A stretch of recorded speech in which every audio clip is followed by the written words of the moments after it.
Antes de iniciar el conversatorio, permíteme presentarles a nuestros invitados. El profesor Agustín Prado, titular de Literatura Española e Hispanoamericana de la Universidad Nacional Mayor de San Marcos, profesor de Comunicación y Literatura de la Universidad de SAM, es investigador, fue jefe del equipo de investigación en el 2009 y 2013, asesor de la dirección de la Casa de la Literatura Peruana, ha dictado conferencias y ponencias en universidades de España, México, Chile, Estados Unidos, entre otras. Ha presidido los siguientes eventos: el Congreso Internacional Las Cartografías del Poder en la obra de Mario Vargas Llosa en el 2010, el Congreso Internacional Los Universos Literarios de José María Arguedas en el 2011, el Congreso Internacional Mitos Prehispánicos en la Literatura Latinoamericana en el 2013, Congreso Internacional La Ciudad y los Perros y el Boom Hispanoamericano 2013, y el Congreso Internacional Jorge Luis Borges, Nuevas Inquisiciones, a su obra en el 2016. Por otro lado, tenemos nuestra invitada, Claudia Rosas Lauro, doctora en Historia por la Universidad de Florencia, Italia, y licenciada y magíster en Historia por la Pontificia Universidad Católica del Perú, donde se desempeña como profesora principal del Departamento de Humanidades, directora de la Maestría de Historia y forma parte del Comité Directivo del Doctorado en Historia. Es miembro del número de la Academia Nacional de Historia del Perú.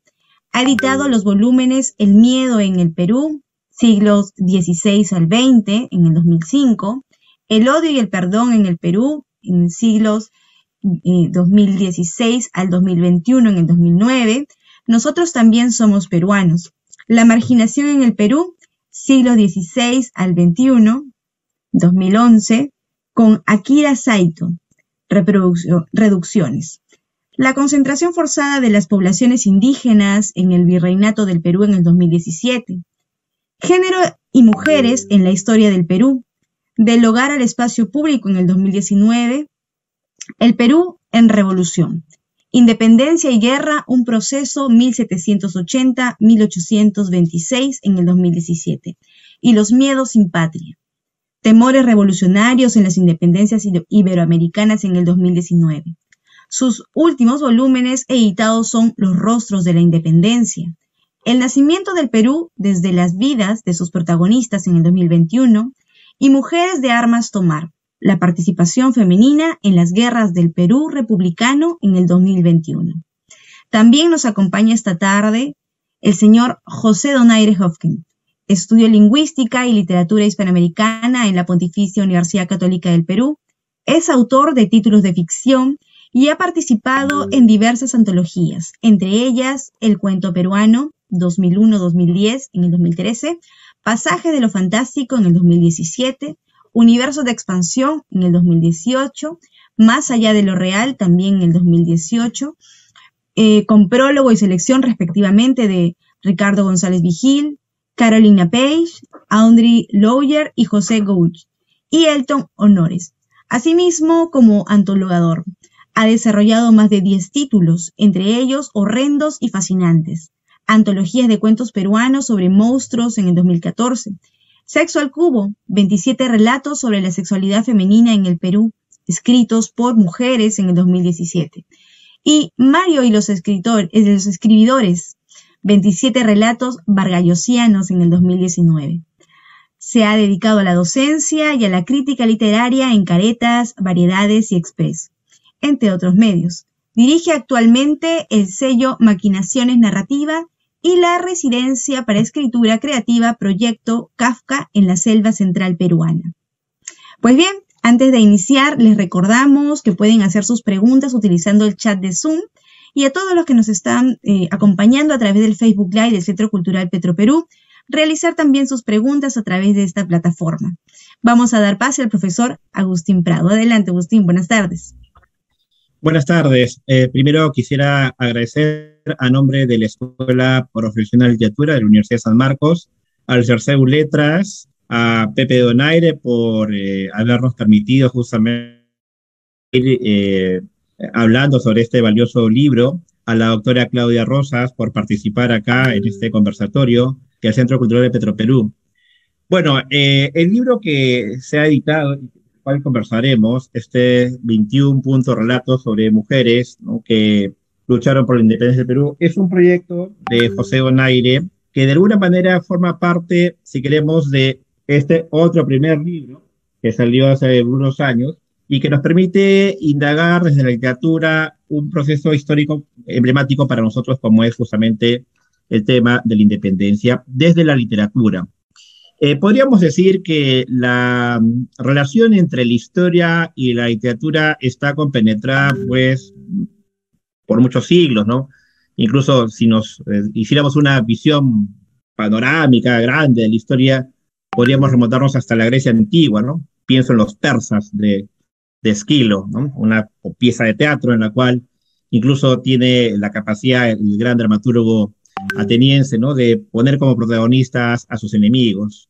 En el caso del Perú, podríamos recordar nosotros las crónicas de Indias, aunque obviamente hay una polémica, si es que, bueno, no más que una polémica, digamos, podemos leer a las crónicas de Indias como literatura, aunque por ahí puede haber algunas ideas distintas. Y ya para entrar en los territorios literarios, es Ricardo Palma el primer autor, ¿no?, con sus relatos breves, que censa la historia del Perú. Incluso algunos consideran que las tradiciones peruanas es como un gran mosaico de la historia del Perú. En estos 21 relatos hay un tema puntual, ¿no? Las mujeres y la independencia. Lo interesante de este libro es que se ha convocado a una diversidad de escritoras de nuestro país, algunas de ellas, por supuesto, ya con una obra consolidada o consolidándose, como es el caso justamente de Yeniva Fernández, ¿no?, desde la Delero Fantástico, a Claudia Salazar. Tenemos incluso a Rosana Sala, que aunque ha escrito cuentos, está en el oficio del cine. Tenemos también, por supuesto, a escritoras que incluso están muy vinculados al mundo literario, de literatura juvenil e infantil, como es el caso de Jessica Rodríguez o Rosalí León Chiliota, que ahora incorporan justamente a su literatura esta temática. También tenemos académicas, ¿no?, como Rocío Quispe. Hay una diversidad de escritoras que es interesante verlas justamente imaginando, ¿no? Incluso una actriz como Katy Serrano, ¿no? Entonces, vamos a ver. Ahora, estos cuentos tocan diversos momentos de la historia del Perú en la independencia. Y un primer aspecto que me gustaría que podamos conversar acá con Claudia, con José, es esta relación entre la historia y la literatura. Es decir, la historia mayormente suele darnos una información que la recibimos sobre todo a partir del colegio, lo que sería una especie de historia canónica, y en esa historia canónica muchas veces se cometen injusticias, por decirlo así, con personajes. ¿Quiénes son las mujeres de la independencia? Bueno, posiblemente tal vez un gran censo de la población podría decir, bueno, Micaela Bastidas, María Parado de Bellido, y como dice Pepe en el prólogo, a veces algunos confunden a María Parado de Bellido con Micaela Bastidas, ¿no?, como una especie de asociación. Y de ahí prácticamente no hay más nombres, hasta propiamente ya la llegada de los libertadores. Uno piensa pues en las amantes de los libertadores, ¿no?, y ahí como que hay un vacío. Entonces en estos cuentos uno puede ver que hay otras figuras, por ejemplo, porque son figuras históricas, ¿no?, salvo el último cuento, que sería interesante verlo, el caso de Juana Moreno, una protagonista que había tenido una intervención unos años antes del levantamiento de Tupac Amaru. Tomasa Tito, la famosa cacica de Acos, que tal vez sea un poquito más conocida, ¿no? Gregoria Paza, que es la hermana de Tupac Katari, y además un levantamiento que nosotros no lo vemos como nuestro, ¿no? Tal vez por la cuestión de las nacionalidades vemos a Tupac Katari como un movimiento boliviano, y habría que ver si es que es también de nosotros, ¿no? Tengan en cuenta que el altiplano, el Alto Perú, formaba parte después de los territorios, o tal vez acá Claudia me pueda corregir si ya formaba parte del virreinato de La Plata. Entonces, incluso la presencia de estos personajes que estoy mencionando están representados acá de diferentes estilos: lo fantástico, la narración histórica, la narración incluso contemporánea. Entonces, esa relación entre historia y literatura es un primer aspecto que me gustaría poder conversarlo con Claudia, ¿no? Cómo lo ve, digamos, ¿no? Porque a veces la literatura como que, bueno, hay que leerlo, pero siempre un poquito con pinzas, pues son textos de temática histórica, ¿no? Para, bueno, no pensar pues que puede haber una distorsión, ¿no? Sí, muchas gracias por la invitación a participar en este conversatorio en la Universidad de San Marcos. Un gusto poder intercambiar ideas con José Donaire, que es el editor del libro, y Agustín Prado. Y paso a comentar el libro, que lo tengo aquí, y la verdad me dio mucho gusto leerlo. Habría muchas cosas que comentar, y yo voy primero que pienso que estos 22 relatos sobre mujeres que luchan por la independencia. Recording in progress. Perdón, ahí está. Estos 22 relatos sobre mujeres que lucharon por la independencia, cuyas autoras son escritoras que han seleccionado ellas mismas a sus protagonistas, es muy interesante, porque una particularidad es que se trata de mujeres de hoy que escriben sobre mujeres del pasado, lo cual se va a evidenciar en las tramas de muchos de los relatos que entablan un diálogo entre el presente y el pasado. Entonces quería señalar eso, porque a partir de ahí se trata de mujeres de hoy, que es el presente y el pasado. Entonces quería señalar eso, porque a partir de ahí se trata de mujeres de hoy, que es el presente y el pasado. Entonces quería señalar eso, porque a partir de ahí se trata de mujeres de hoy, que es el presente y el pasado. Entonces quería señalar eso, porque a partir de ahí se trata de porque ustedes han incluido a 7 mujeres vinculadas a la rebelión de 1780 que lidera Túpac Amaru II y Micaela Bastidas. Entonces, como decía Agustín, hay una discusión de si eso va incorporado dentro del proceso o no.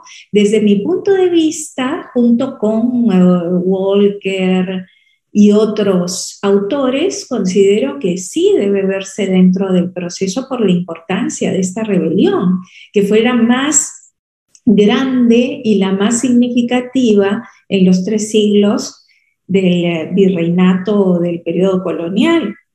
Entonces, y es una rebelión que movilizó no solo a la masa indígena, sino también participaron criollos, mestizos, ¿no? Y ahí resalta el liderazgo femenino. Otro periodo es el de los movimientos regionales, que es importante porque que se haya incluido, porque a veces se ven opacados por el periodo siguiente, que es de los líderes continentales como San Martín y Bolívar. Cuando durante todo ese periodo se dieron movimientos regionales, Tacna en 1811, Huánuco en 1812, Tacna nuevamente en el 13 y la Revolución del Cusco del 14 y 15, con Mateo Pumacahua y los hermanos Zamuro. Entonces, me parece interesante que también de estos movimientos hayan seleccionado una serie de mujeres representativas que no se les conoce, ¿no? Porque, como decía Jorge Basadre y ha recordado Juan Marchena recientemente, es el periodo de las reivindicaciones más sociales, donde hay movimientos interétnicos, como lo fue también la rebelión de 1780. Son movimientos, además, que tienen una agenda, ¿no?, más revolucionaria en términos de las reivindicaciones que tienen, ¿no? Entonces ahí también participan mujeres y son movimientos que están conectados con la Junta de Gobierno de Buenos Aires y los que ya se había independizado, había logrado autonomía y que está enviando tropas para independizar el Perú. Entonces, la importancia de estos movimientos queda clara cuando uno analiza el proceso. Y el siguiente periodo, que abarca, como lo explica José Donaire incluso en la introducción, desde el desembarco de la Expedición Libertadora de San Martín hasta la conclusión del proceso con Bolívar en las batallas de Junín y Ayacucho. Entonces ahí tenemos otras mujeres que también son un poquito más conocidas y que me parece bien que se hayan incluido, porque a veces al ser de nacionalidad de lo que hoy día es Ecuador, ¿no? Rosa Campuzano y Manuela Sáenz a veces se dejan de lado. Y aquí quería hacer una reflexión sobre el tema de la visión, que hay que romper esa visión tradicional y positivista que tenemos de la historia, y también nacionalista, porque recordemos que la historia se construye como discurso en el siglo XIX para justificar precisamente a partir de este hecho fundacional que es la independencia, se construye un discurso nacionalista que quiere legitimar el Estado que es la independencia, se construye un discurso nacionalista que quiere legitimar el Estado que es la independencia, se construye un discurso nacionalista que quiere legitimar el político militar de la guerra es público, es un ámbito masculino.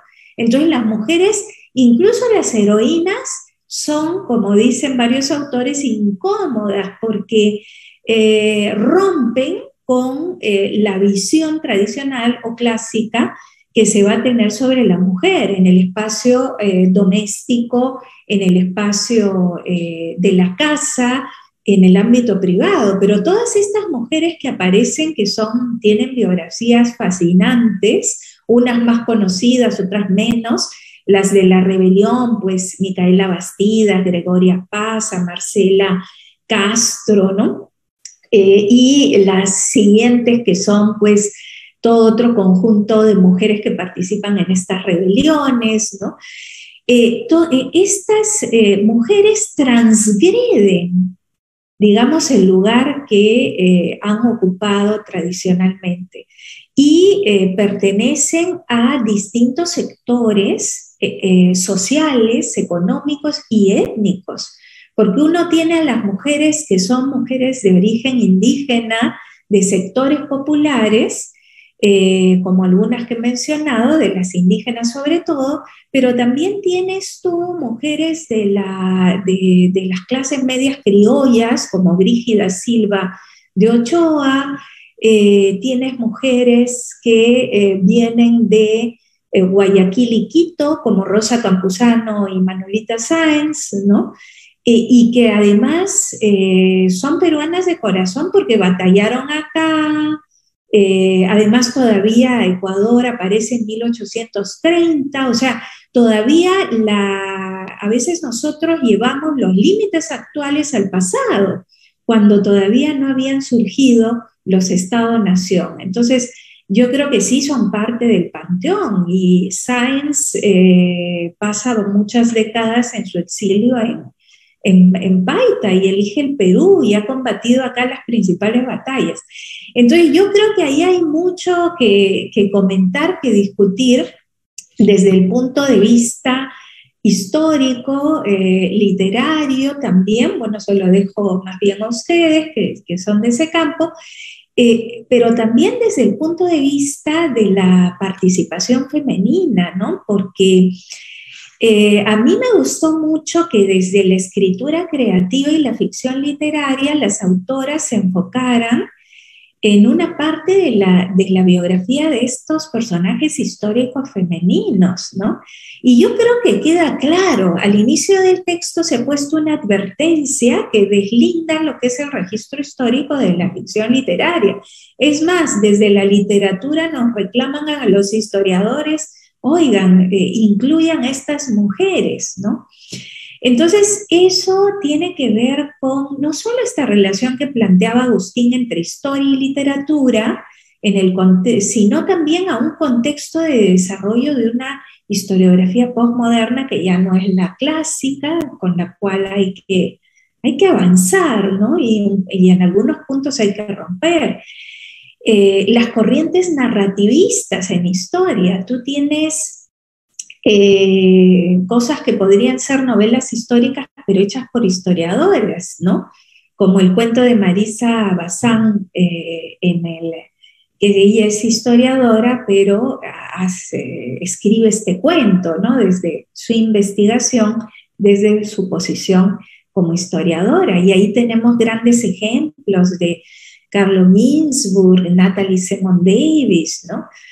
Y eso aparejado con lo que ha sido el regreso de la biografía, y una biografía a veces no solo individual, sino también colectiva, ¿no?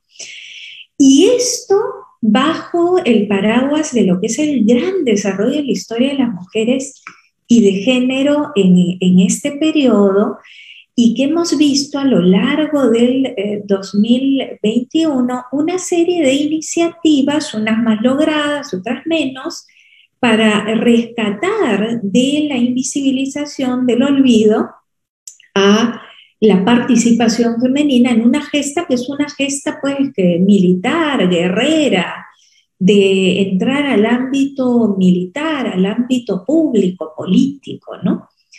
Entonces, ha habido interesantes iniciativas como la del Banco Central de Reserva, con la serie numismática La mujer en el proceso de independencia del Perú, donde aparecen las heroínas más conocidas, Brígida Silva, las hermanas y madre Toledo, María Parado de Bellido, pero además otra cosa que quería lanzar, porque habría mucho más que decir, pero quiero dejar paso a lo que digan después ustedes.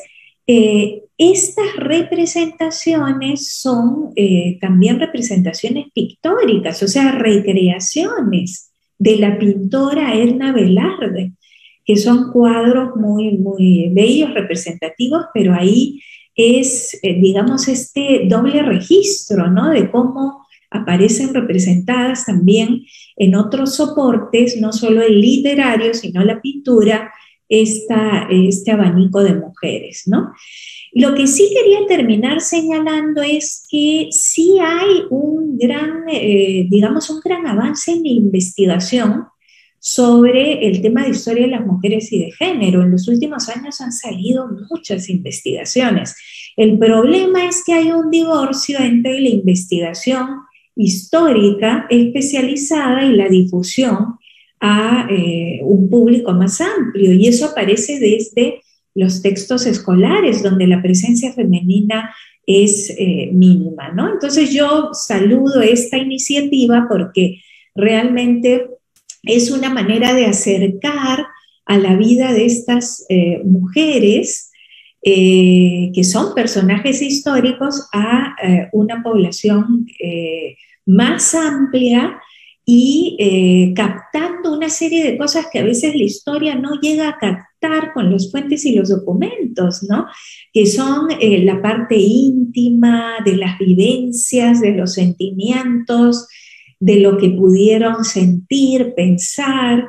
Entonces creo que es un valioso esfuerzo, y bueno, lo dejo ahí, después seguimos conversando, ¿no?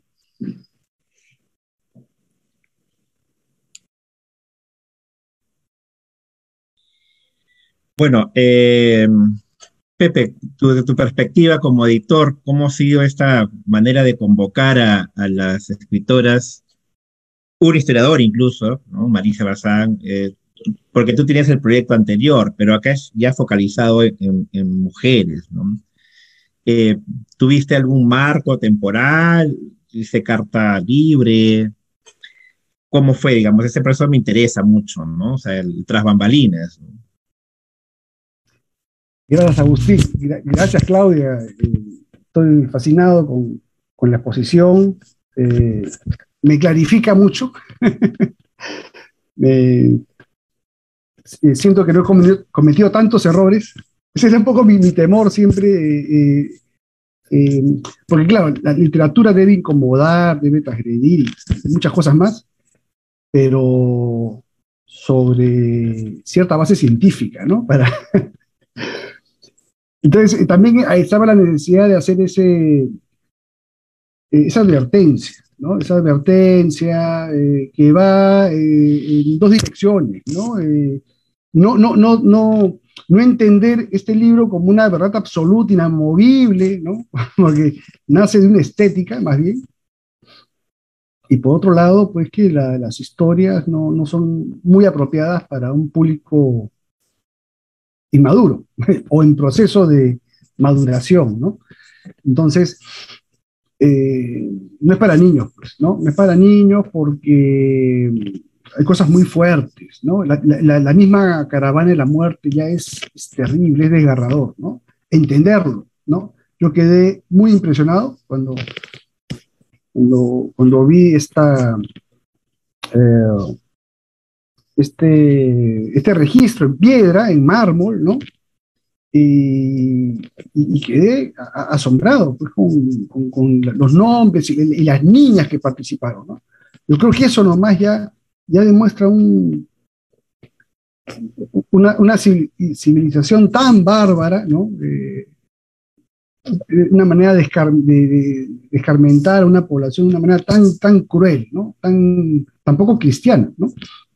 Entonces, este libro es reflejo de viejas pasiones, de viejos temores también, y obviamente pues visibilizar a las mujeres que debieron empezar su independencia también codo a codo pues, con el país, ¿no? Y que fueron postergadas, fueron mecidas, como se dice, y hasta ahora se ve pues las diferencias, ¿no? Que no juegan en una cancha pareja, ¿no? Hay un desnivel ahí, en muchos sentidos, en muchos ámbitos. A ver, quiero ordenarme un poco. Obviamente la génesis, el origen de este libro es el anterior, ¿no? Ante el vacío que vi cuando ya era demasiado tarde de la poca presencia femenina, en autoras no tanto, pero sí en personajes, ¿no? Entonces, en el volumen 1, que era algo muy genérico, ¿no? Obviamente tenían que ser textos referidos a la independencia. Es más, la idea primigenia fue 3 volúmenes, ¿no? Que iban a aparecer en 2019, 2020, 2021, ¿no? Y le pedí a los autores que en esta primera etapa sean cuentos anteriores a la independencia, luego el segundo volumen iba a ser en torno a la independencia, en torno digamos, 2021, perdón, 1821 como el pivote, y el tercer volumen, Junín y Ayacucho, ¿no?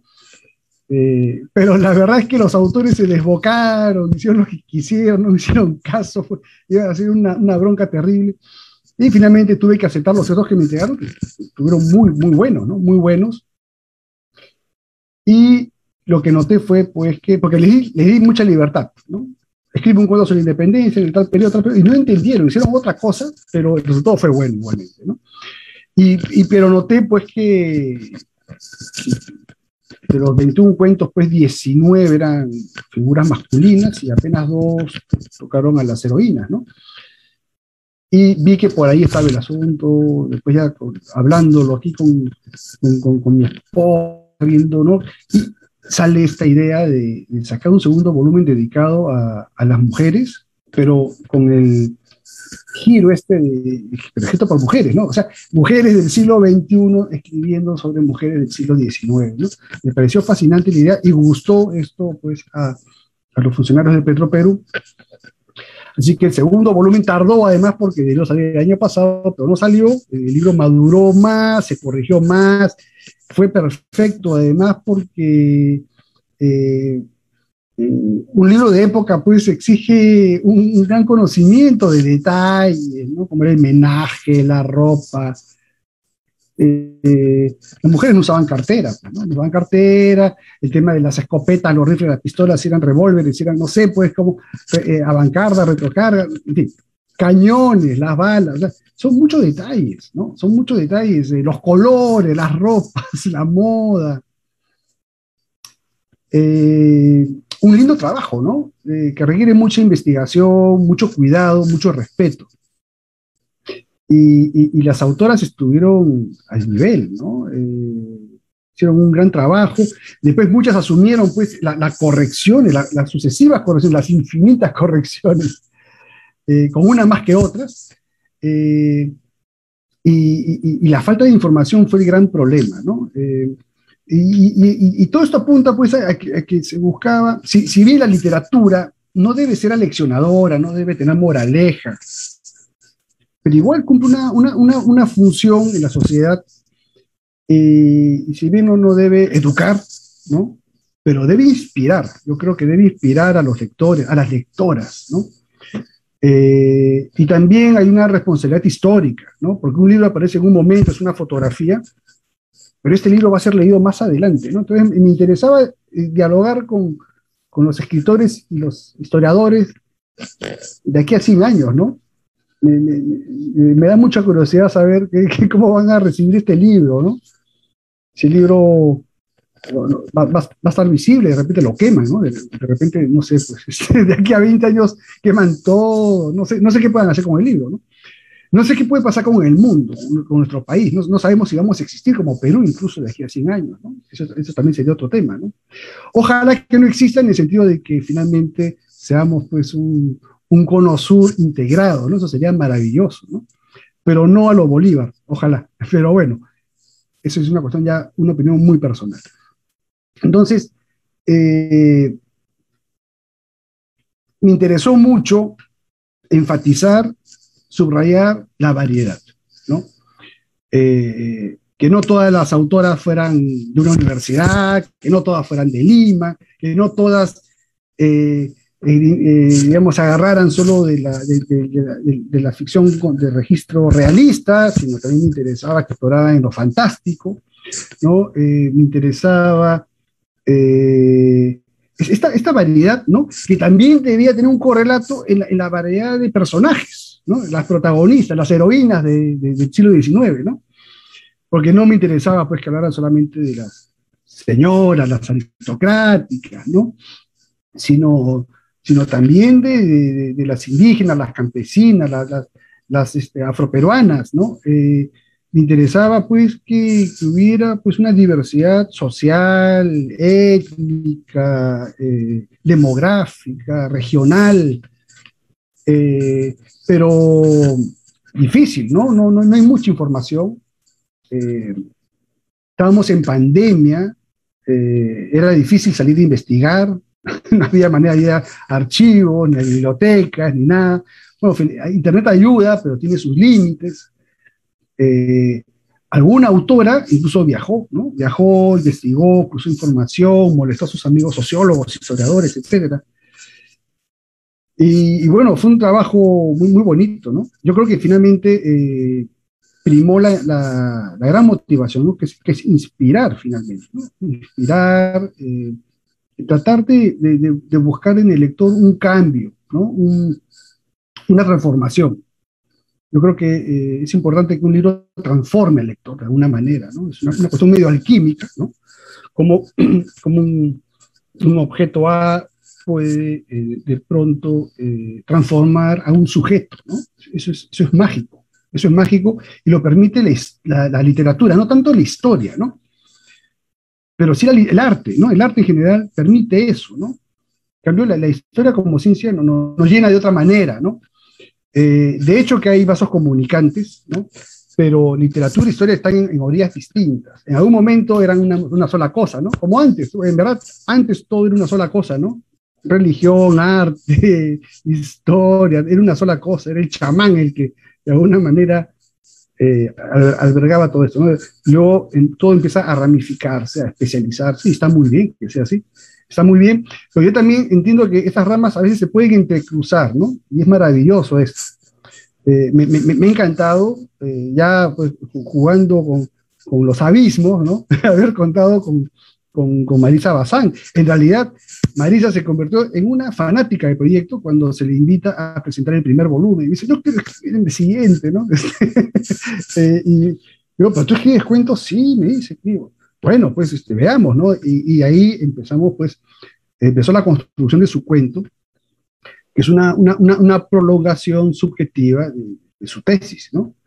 Y también me interesó convocar a dos actrices, ¿no? Y las dos a su manera, desde su profesión, pero también desde su capacidad de escritura creativa, nos plantean conflictos teatrales, ¿no? Porque en el caso de Katy, por ejemplo, habla de una actriz que va a filmar una película sobre independencia, y en verdad todo resulta muy verosímil, pero es un cuento súper fantástico, ¿no? Maravillosamente fantástico, que también se puede tomar como una alucinación, estados alterados, muchas cosas, ¿no? Pero tiene todos los ingredientes de un gran cuento fantástico, ¿no? Y en el caso del último cuento de Angelita Velázquez, se basa en una obra teatral, ¿no? En una reescritura, en una prolongación. O sea, esos sí son personajes de ficción, ¿no? No son, digamos, se puede discutir la existencia de ciertas protagonistas, ¿no? Pero en este caso estamos estrictamente ante un caso de personajes inventados, ¿no? Inventados hace exactamente 100 años, ¿no? En la obra teatral Libertas. Entonces, eso hay que saberlo seguir, por eso es un bonus track, es un plus que me pareció interesante incluirlo a medio camino, ¿no? Y es un texto hermosamente feminista, ¿no? Es un texto muy inspirador también, ¿no? Y que cierra, pues, es como una cereza, ¿no? No en el sentido que adorna, pero que sí que resalta algo, ¿no? Yo creo que bueno, y eso lo hizo Angelita, pero sin pedírselo, ¿no? Era muy interesante contextualizar, porque finalmente cabe la pregunta, pues, las mujeres del siglo XX necesitan, pues, estos referentes, estas heroínas, necesitamos a los héroes finalmente en este mundo moderno, contemporáneo, o posmoderno, ¿no? Actual. ¿Hasta qué punto necesitamos a estos héroes, ¿no? Eh, y, y en estos procesos, en estas búsquedas, pues, me crucé con Palma varias veces, ¿no? Varias veces, y armé un libro sobre Palma, pero bueno, ese es un tema aparte. Pero me gustaba, pues, o disgustaba también cómo Palma llamaba la protectora a cierta dama del siglo XIX y a la otra la libertadora, ¿no? Y esto en verdad era es muy normal, y hasta hace poco muy normal también que esta frasecita, pues, ¿no? Detrás de un gran hombre hay una gran mujer, ¿no? Es lo más desastroso que se han podido registrar, ¿no? Creo que Claudia Salazar hace un gran trabajo en esta entrevista ficticia a Manuela Sáenz, que además Manuelita, ¿no? Se le llamaba Manuelita, pero es Manuela Sáenz. O sea, este diminutivo también es un poco como que la pretenden ridiculizar, ¿no? Ahora, claro, es algo, los diminutivos son cariñosos, pero usados también en determinados contextos hay que entenderlos como una ridiculización, una caricaturización, ¿no? Entonces, es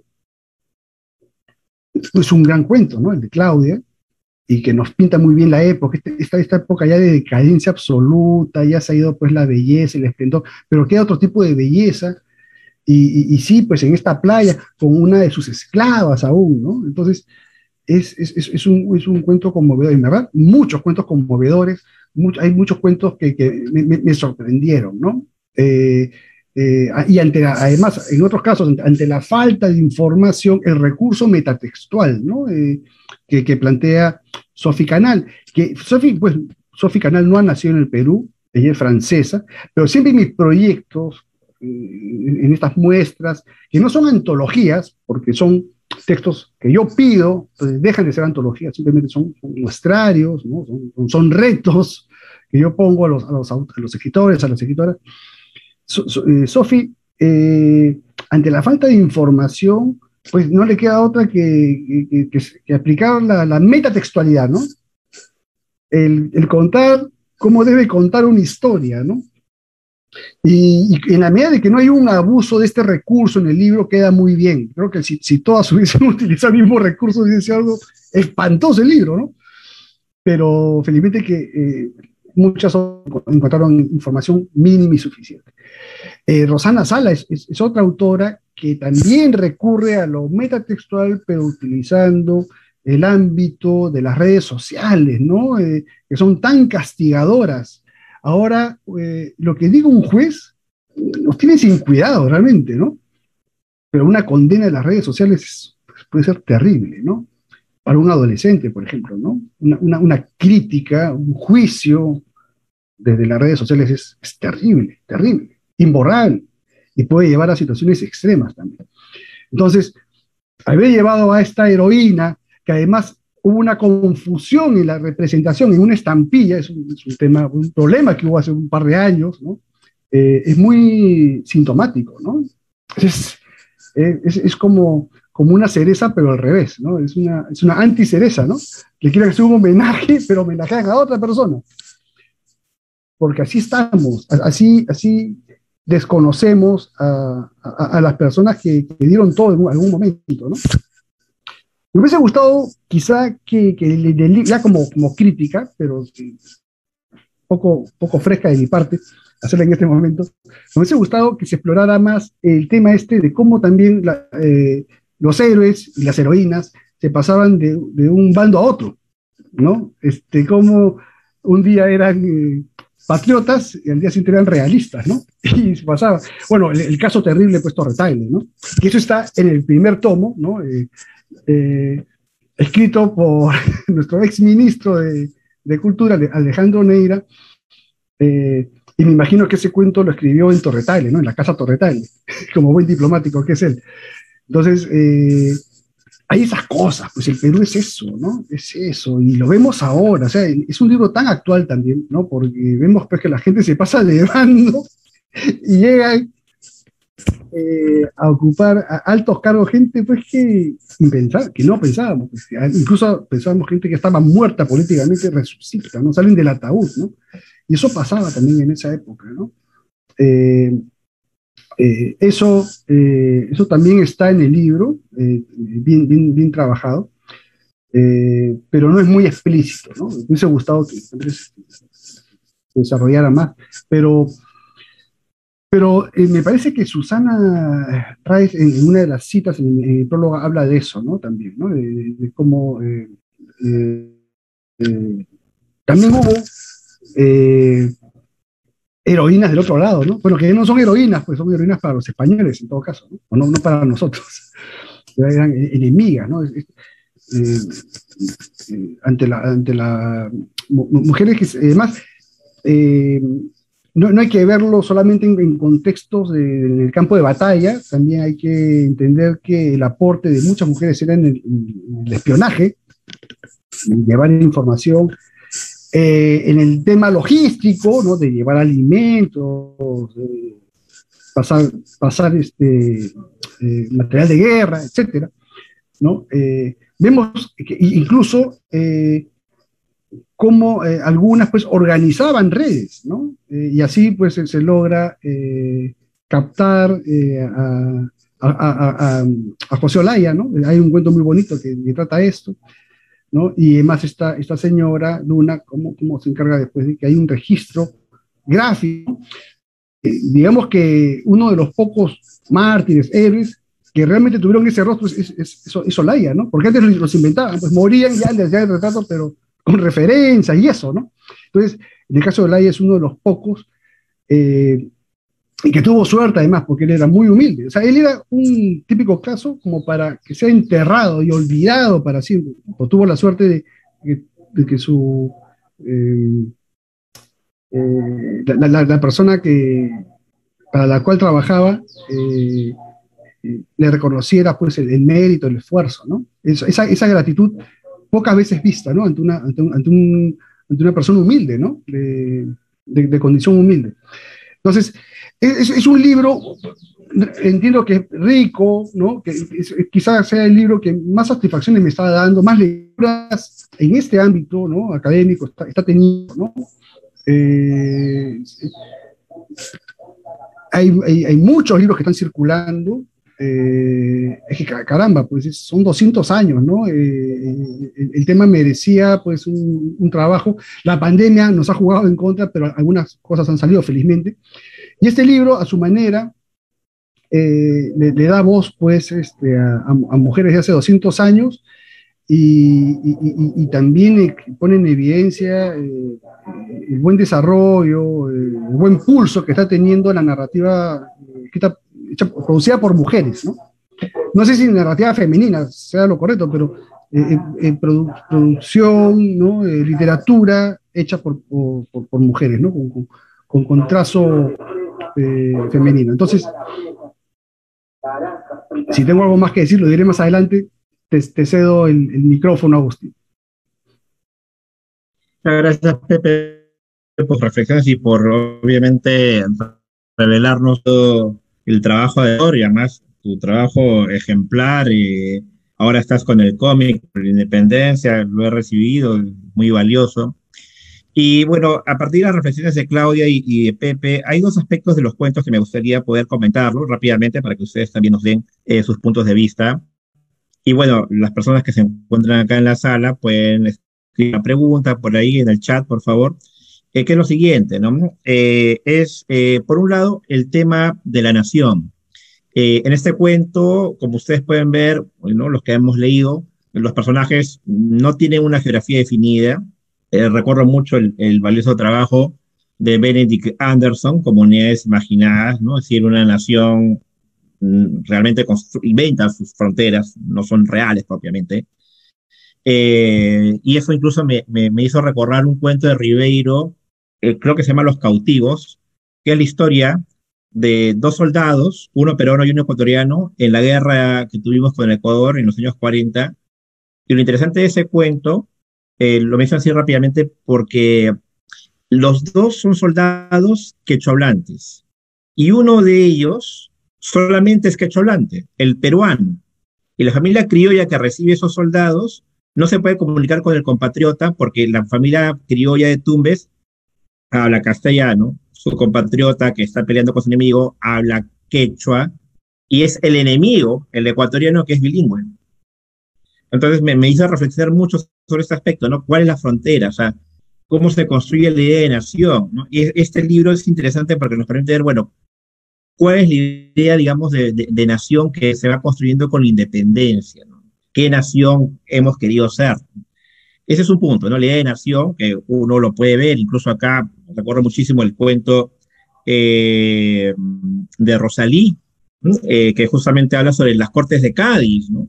La idea de darle el voto a los ciudadanos, y uno de los personajes dice, pero ¿cómo le das el voto a un panadero, ¿no?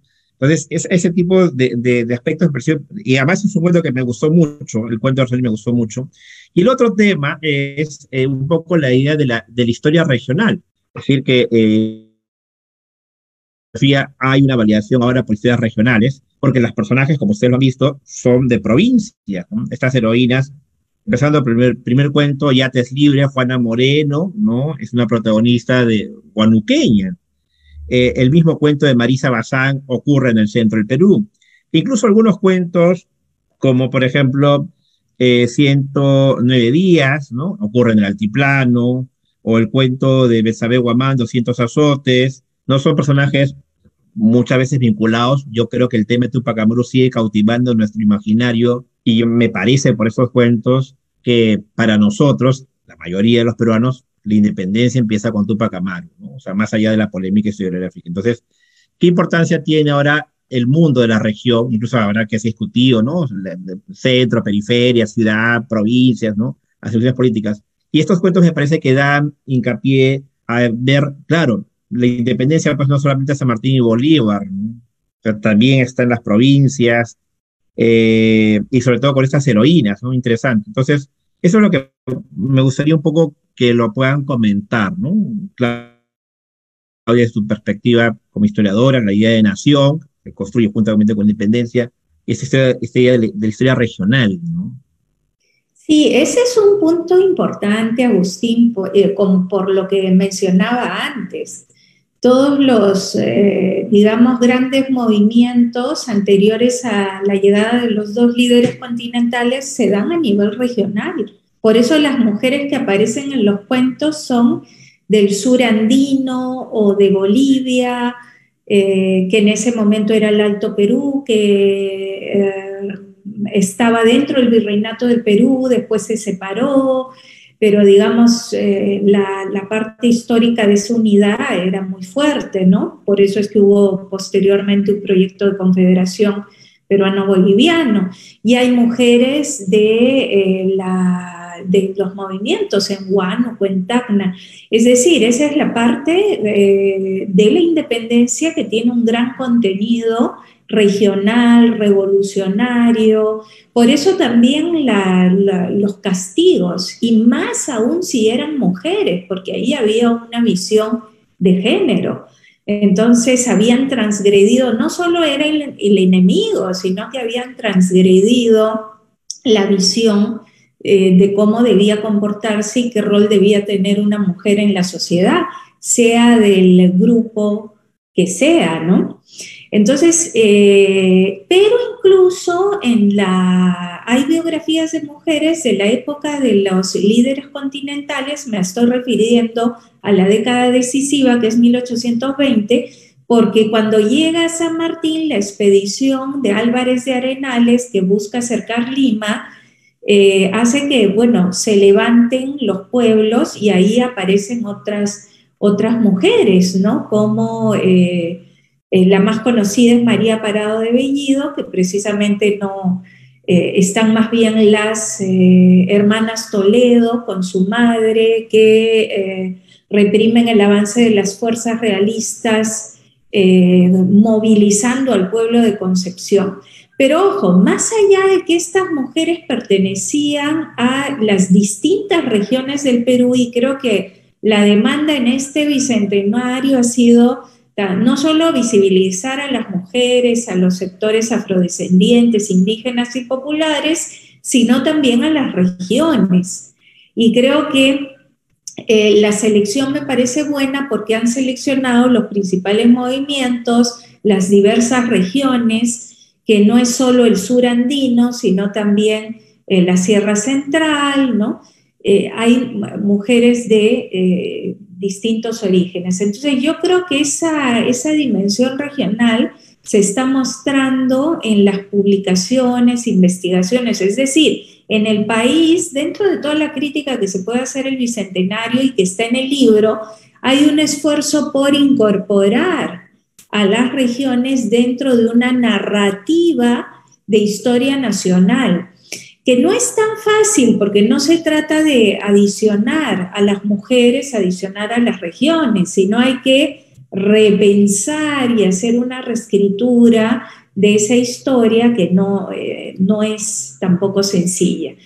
Entonces me parece que ese elemento es un elemento bien logrado. Ahora, una cosa que les decía sobre digamos, una sugerencia, ¿no? El regreso de la biografía también incluye biografía colectiva. Y ahí una cosa que es interesante, hubiese sido interesante incluir ya para un futuro proyecto es, por ejemplo, las rabonas, llamadas así, que son las que acompañaban a las tropas, mayoritariamente indígenas, pero también hay esclavas, ¿no? En un libro que edité sobre las biografías que mencionó Senia, aparecen estas mujeres y son de las castas mayoritariamente indígenas y acompañan a las tropas y están expuestas a los mismos peligros, ¿no? Entonces, así como estas mujeres en el campo de batalla, como Manuela Sáenz, que lleva vestido militar. Entonces, bueno, han salido cosas que creo que pueden ayudar a ver estos aspectos. El libro que edité sobre mujeres de armas tomar, recientemente Sara Beatriz Guardia, uno sobre mujeres en la independencia. Es decir, hay un esfuerzo a través de la investigación y a través de las muestras de arte también, lo que ha curado Karen Bernedo, por ejemplo, de mostrar estas mujeres. Pero ahí sí yo diría una cosa, lo que estaba comentando José, que si bien la historia como ciencia busca distinguir, como decía el historiador italiano Carlo Ginzburg, lo verdadero de lo falso y de lo ficticio, la literatura para esta escritura creativa va a buscar en la historia y en las fuentes esos datos para recrear al personaje, la época, es decir, siempre hay un diálogo ahí, ¿no? Como cuando Margaret Yourcenar hace este libro Memorias de Adriano, que termina siendo para mí una de las mejores biografías de Adriano y es desde la literatura, ¿no? Pero ella ha hecho un trabajo de investigación inmenso sobre la época, el personaje, ha ido a las fuentes, ¿no? Entonces, por ejemplo, nosotros tenemos la colección documental, ¿no? Y ahí tenemos también muchos elementos para urdir esta trama. Y una cosa más, no sé cómo vamos de tiempo, creo que ya estamos con el tiempo, ya, pero no quería dejar de mencionar, es que también cuando uno va a ver a estas mujeres como la Juana Moreno que trabaja Carolina Cisneros, Micaela Bastidas que trabaja Jessica Rodríguez, o Tomás Atito Condemaita que trabaja Rosana Sala, o Miki Bolaños que explora Brígida Silva, Juana Toribia Ara por Alejandra de Marini, o sea, no puedo mencionar todas, pero quería llegar a esta, bueno, y también Ángela Luna, que habla precisamente de esta Juana de Dios Manrique de Luna, que es una mujer de la élite, ¿no? en Lima. Pero quería llegar al texto un ratito de Claudia Salazar, porque al recrear la entrevista periodística, que además hace una joven de Lima a Manuela Sáenz en Paita en los años 50, cuando ya está muy cerca de su muerte, cómo se traslucen los prejuicios de Lima, que no solo truncan la entrevista, que no se puede desarrollar, ¿no? Por la idea que mencionaba Agustín, la amante o la prostituta incluso, pero también están presentes en la historiografía que se construye, porque a muchas de estas mujeres las han visto desde un prisma de los prejuicios, desde un prisma masculino, e incluso a muchas de ellas las has desindigenizado, es decir, les han quitado su propia identidad étnica. Muchas de ellas eran analfabetas, eran indias, entonces la construcción que se hizo en el 19 las iba acriollando, ¿no? Cuando no son. Entonces yo creo que hay un desafío de volver a ver estos elementos, porque lo que planteabas, Agustín, sobre la nación y la región, tiene que ver también con que se construye una historia inclusiva donde todos nos veamos representados, también las mujeres, los indios, los pueblos amazónicos, las regiones del país, y una historia que se base en un análisis de las fuentes que permitan acercarse a la verdad y no a la fabricación, pues, de estereotipos plagados de prejuicios, ¿no? Entonces, desde la historia, ese es nuestro reto, y por eso creo que el libro me gustó mucho, porque también es desafiante y crítico con respecto a cómo se piensa el propio bicentenario, ¿no? Gracias. Gracias, Claudia. Vamos a, ya por el tiempo, ver si hay alguna pregunta de estudiantes o el público que haya ingresado. También están por el Facebook, porque ya antes, un poquito... Agustín, sí, por supuesto. Añadir algo muy breve, Sí. Que es la recepción del libro, ¿no?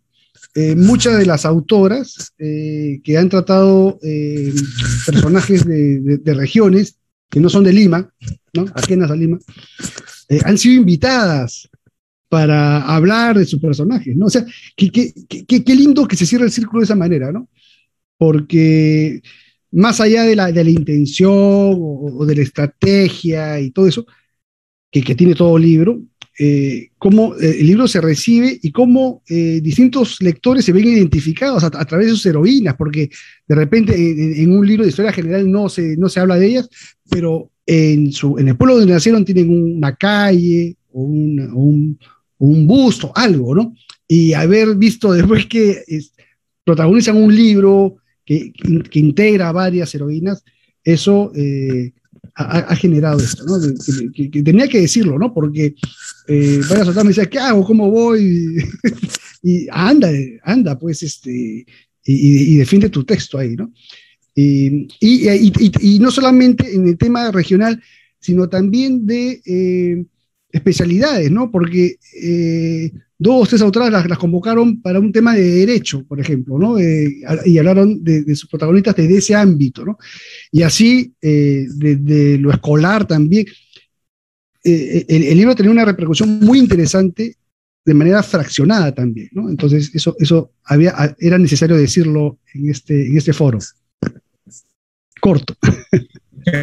Muchas gracias, Pepe. No sé si hay preguntas en el chat, parece que no. Bueno, si no hay preguntas, sé que la hora es un poquito complicada, pero fuera de los almuerzos. Pero yo estoy de acuerdo con Claudia. Memorias de Adriano es un libro maravilloso que siempre recomiendo leer a mis estudiantes o mis amistades, ¿no? Además que este año cumple un aniversario más. Y bueno, yo quisiera agradecer a nombre de la Escuela Profesional de Literatura, a la dirección del CERCEU Letras, a José Donaire por permitirnos que este libro siga circulando entre nuevos lectores. Voy a instar y molestar a Pepe para que saque el tercer volumen, tiene que salir, y que convoque obviamente a estas nuevas plumas, ¿no? de la literatura peruana, a la doctora Claudia Rosas por su valiosa participación. Todos sabemos que obviamente usted es una de las especialistas en historiografía y en independencia, y esperamos tenerla nuevamente por la Universidad de San Marcos, ya no virtualmente, sino tal vez ya presencialmente, al Centro Cultural Petroperú, ¿no? A Xenia por habernos convocado acá, y a todo el público participante. Sabemos que el mediodía es un poquito complicado, pero la idea era que los alumnos pudieran escucharlo, ¿no? En las tardes tienen clases. Entonces, de mi parte, muy agradecido con todos, y espero que, bueno, sea, digamos, un evento que continúe, que el libro siga circulando y que la historia y la literatura siempre sigan de la mano, como fue hace muchos siglos en la antigua Grecia, cuando Esquilo decidió poner una obra de teatro con un tema histórico. Y en el siglo XXI, Pepe Donaire con este conjunto de escritoras. Muchas gracias. Gracias. Sí, también quería agradecer y felicitaciones y que sigan muchos productos más. Muchas gracias por su tiempo y por su... Muchas gracias Pepe, muchas gracias Agustín, Claudia, por este importante aporte en el conversatorio sobre la publicación 21 relatos de independencia, de mujeres que lucharon por la independencia del Perú. Los invitamos igual a los alumnos y a los que nos han seguido a través de la transmisión en Facebook Live a visitar nuestra biblioteca virtual, entrar a nuestra web de Gestión Cultural Petroperú.